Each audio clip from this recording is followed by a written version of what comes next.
Now at 6, President Donald Trump vows more immigration crackdowns after the shooting of 2 National Guard members near the White House. Plus, I cannot pay any additional tax burden and still be able to grow my business and support my family. opponents of Oregon's transportation bill say they have enough support to push for a referendum vote. Coming up at 6:30, we'll hear from both sides of the debate. And later, there was a new girl at school today, and I think I made a new friend, so. I love that. From new friends to good grades, there's never any blessing too small to count. What made a group of high school students open up about the good things in their lives? Your 6 o'clock sunrise starts right now.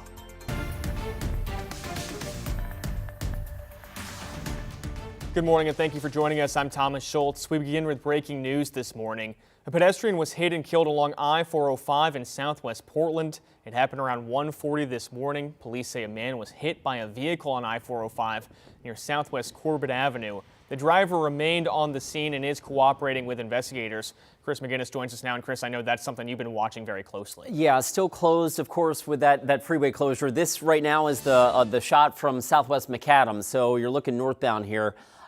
You can see that ODOT still has their incident responders out there directing traffic off to the right. That's the ramp up to the Markham Bridge. So for the foreseeable future, that is your traffic solution to get around this.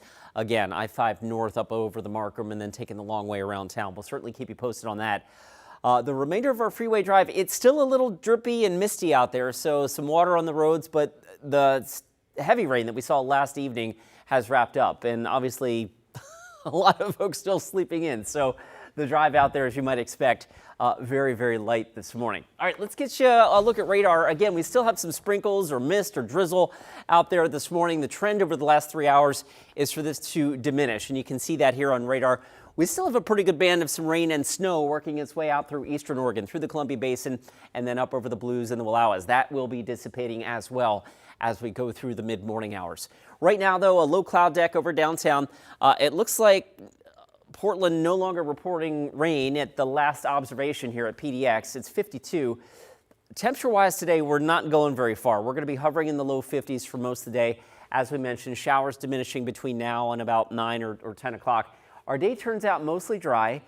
We may even see a few sunbreaks out there. That would be nice. Of course, the tree lighting ceremony in downtown Portland at Pioneer Courthouse Square starts at 5:30. It will be dry and cool with temperatures in the upper 40s. Thomas, back to you. All right, good to know. Thank you, Chris.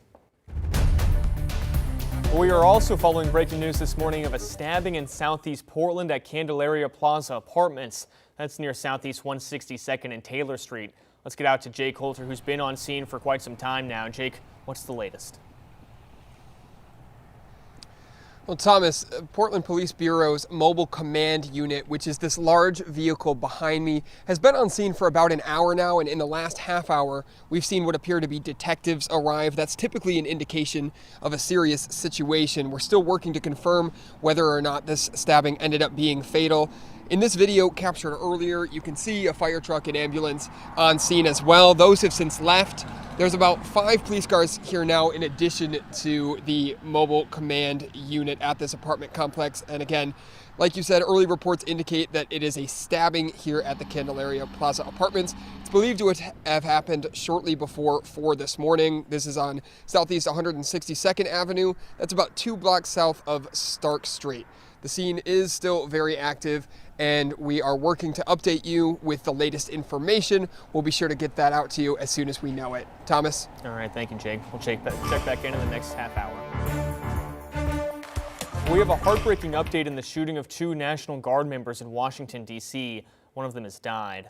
President Donald Trump gave the update during a Thanksgiving address to service members last night.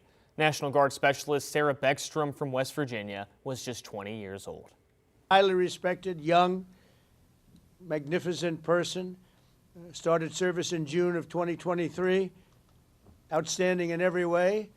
The second guardsman who was shot, 24-year-old Andrew Wolf, is still in the hospital. The president said he is, quote, fighting for his life.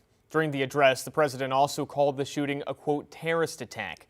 Top officials have yet to give a motive for Wednesday's shooting, which happened just blocks away from the White House. We're also learning more about the shooting suspect and his ties to the Pacific Northwest. Bridget Chavez with our sister station in Seattle spoke to some of his neighbors in Bellingham, Washington. Overnight, FBI agents searched the complex and Lochinwall's home. I'm going, oh, geez, what is going on? Officials say he drove from his home in Bellingham to Washington, D.C. and shot 2 West Virginia National Guard members. Like, I was just scrolling on TikTok and I saw it and I was like, oh my gosh, like the connection is so local. Like, that's insane. Officials say before coming to the U.S., the 29-year-old worked with the U.S. government, including the CIA. He entered the United States in 2021 through Operation Allies Welcome, a Biden administration program that evacuated and settled tens of thousands of Afghans after the U.S. withdrawal. His asylum was granted this year under the Trump administration. Warren Reese lives in the building and says Lochinwall and his family kept to themselves. Coming and going. They didn't talk to anybody, just private. Don't say anything.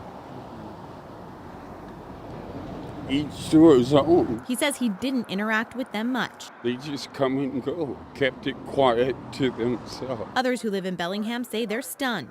Trying to make a political statement, I feel. Like, I don't know, from what I've heard. It's giving those vibes. Lochinwall remains in custody. He's facing multiple charges.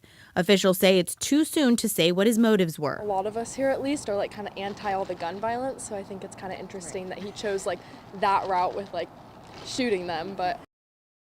That's Bridget Chavez reporting. Meanwhile, late last night, the president posted on Truth Social that his administration will, quote, work to permanently pause migration from all third world countries. Earlier Thursday, U.S. immigration officials said they'd re-examine every green card given to immigrants from what they consider 19 high-risk countries. The list includes Afghanistan. The head of U.S. Citizenship and Immigration Services also said all immigration requests relating to Afghan nationals would be stopped indefinitely. Well, today is Black Friday, and this morning we're hearing about some long lines forming outside of Lowe's locations in Portland. But retail experts say the shopping holiday could be a little bit slower than last year. The National Retail Federation forecasts nearly 187 million people will shop online or in stores between Thanksgiving and Cyber Monday. That's fewer than the near record number that was reported last year. Some shoppers have less disposable income due to higher food and energy costs this year. Leslie looks exactly like her. Ooh, yummy. Eyes. That was so cute. Must be pretty good to be him, right? Some lucky pups at the Oregon Humane Society got a special treat for Thanksgiving. Bring Treats for Dogs delivered gourmet pup cakes to the shelter. The owner says she runs Portland's first dog treat food truck. She's been donating these shelter treats for 3 years now. The pup cakes are made of ingredients that are easy for dogs to chow down on. They include applesauce, pumpkin, and rice flour. Working with rescues constantly, it's my passion project. It's not about making money, it's about making people happy and dogs happy. Thinking about adopting a pet this holiday season, maybe you're having a very low-key holiday and you're going to be home a lot, this would be a great time to adopt because as you saw, we have a lot of dogs who are waiting for homes. And if you do decide to adopt a dog this weekend, you can pick up a coupon for the food truck. Now, Chris, I like how, when we're doing those interviews, you can hear the dogs in the background just yapping, looking for some of those pup cakes. Feed me! Feed me! Oh, yeah. And go get yourself a pup. Yeah, why not? Great cause. We did a year and a half ago, and it was one of the best decisions we'd ever made. Our children absolutely love our little rescue dogs, so great addition to the family. Let's get you out the door. A little drippy out there early on this Friday morning, this Black Friday. We still have some residual rain from yesterday and last evening's soaking. We picked up a few tenths of an inch to about 4/10 of an inch of rain at the airport. We also had some really gusty winds late last evening. The wind has eased off quite a bit here across southwest Washington and northwest Oregon this morning. Steadier, more persistent rain across the east side of the state, eastern Columbia Basin and up into the Blues and the Wallowas. That will be dissipating as we roll through the day today. That said, we still have a low cloud deck that's hanging over downtown. It's 52 last check at PDX. Futurecast walks the rain and the higher elevation snow out of the state for most of us anyway before noontime today.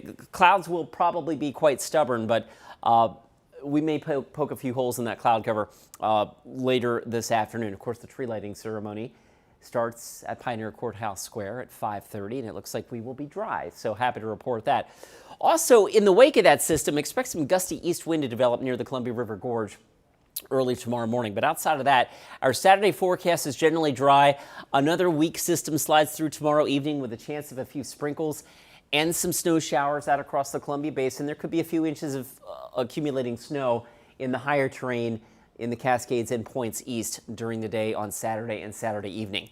Locally, our forecast like this, showers diminishing and otherwise mostly cloudy, I think, for the remainder of the day today. I'm trying to get to my 7-day forecast. Thomas, my button's just not working this morning, but I will get it working, and I promise you a look at that 7-day forecast, which is generally uneventful as we go into the first week of December. Chris, that's what we call a good tease. Thank you, Chris. Well, we all know Thanksgiving and the holiday season can be a tough time for a lot of people. So one local nonprofit is trying to bring a little extra cheer to the folks they help. The Multnomah County Behavioral Health Resource Center provides showers, clothing, snacks, and other services, but they don't usually provide meals, though yesterday they did. A lot of the people that we serve are, not able to be with their families, and so they have built these connections with our peer staff. And so being able to invite them in and really be their family for a day. The Day Center also operates a clothing closet. They're asking for donations of winter clothes, especially coats right now, which they say they're running low on.